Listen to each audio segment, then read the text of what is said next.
의학이 계속해서 제약산업과 밀접한 관련을 맺고 의학연구가 이러한 회사들의 지원에 의존함으로써 의학의 주류는 약물이나 수술 이외에 다른 어떤 치료 방법도 고려하지 않는 풍토가 자리 잡게 되었다. 다른 치료 방법들을 지지하는 여러 가지 과학적 증거가 많이 발견되어도 마찬가지다. 대부분의 보통 의사들은 혁신을 꾀하는 사람들이 주도하는 주요한 연구들에 대해서 거부하고 비난하면서 현대판 가짜 만병통치에 불과한 여러 가지 수술이나 약물 중심의 해결책들을 무비판적으로 받아들인다. 이로 인해 치유자들은 대체요법이나 제도권 의학의 양극단으로 나뉘어 대립할 뿐 함께 과학적 임상적으로 확고한 근거를 가진 해결책을 강구하는 노력을 찾아볼 수 없는 문화가 되었다. 자, 대체의학을 번성한 것 자체가 서양의학에 책임이 있다는 거죠. 그리고 어떻게 보면 서양의학은 미국이랑 같은 거죠. 제2자를 존재하지 않게 함으로써 자기네들 독점을 하니까 오히려 그거에 대한 반발이 생기고 결국은 그것들이 이제 새로운 것들 새로운 질서를 찾아가게 하는 그런 것들이 있죠. 예. 그래서 잠깐만요. 그 에이즈에 대해서 나오니까 한번 그거에 대해서 검색을 해드리겠습니다.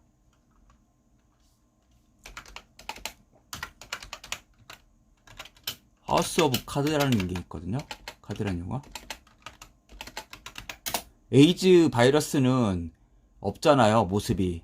에이즈 바이러스 본 사람이 없죠. 그쵸? HIV 바이러스. 근데 문제는 그 바이러스 자체를 보는 게 아니라 그거에 대해서 그 생긴 항체를 보는 거잖아요. 하우스 오브 카드.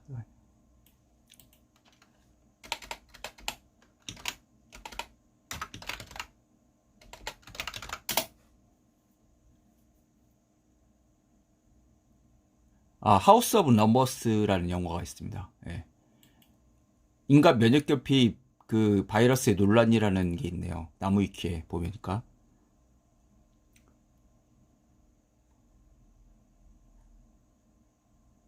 그러니까 이제 어떻게 보면 이게 책이 닿는다고 감염되는 건 아니죠. 다. 그러니까 성생활 해도 이게 다 걸리는 게 아니라 그렇고 동성애자들 잘 그 감염되는 게 있고 웅진 여성 그 날조 사건도 있었고 뭐 일부러 감염된 채 뭐 여러 여성들과 관계한 것도 있었고 그렇죠. 예. 그리고 전파 원인설도 많네요. 수간설, 원숭이 고기 감염설, 생물학 무기설 있네. 에이즈는 없다라는 게 있어요. 그래서 에이즈가 없다는 이론을 신뢰하는 사람들은 말라리아 등 다른 질병으로 인한 사망이 에이즈로 인한 사망보다 유정되었다고 주장한다. 그래서 여기도 이 책에도 캘리포니아 대학 분자생물학 교수인 피터 뉴스버그 박사는 에이즈 바이러스, 그 HIV는 휴먼 이뮤노디피션시 바이러스 약자죠. 그러니까 에이즈의 원인이 아님을 시사하는 75쪽 분량의 우수한 논문을 발표한 후 비슷한 의견을 주장한 다른 학자들처럼 공개적으로 많은 비난을 받았다. 그래서 2009년도에 하우스 오브 넘버스가 있어요.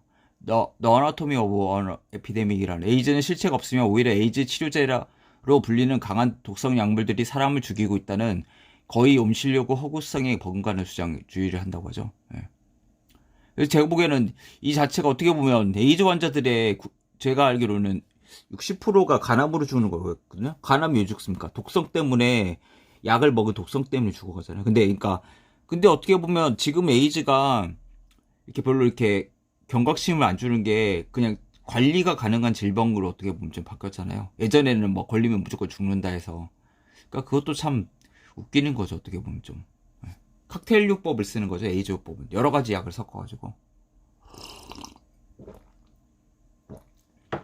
에이즈는 없다라는 책도 있네 보니까. HIV 에이즈 과설의 오버얘기라는 책이 있고 이북도 있다고 하네요. 네. 그래서 한국 에이즈 재평가를 위한 인권 모임이라는 게 있는데 하우스 오브 넘버스라는 걸 한번 보세요. 근데 게이들은 동성연애자가 참고로 되게 많이 나옵니다.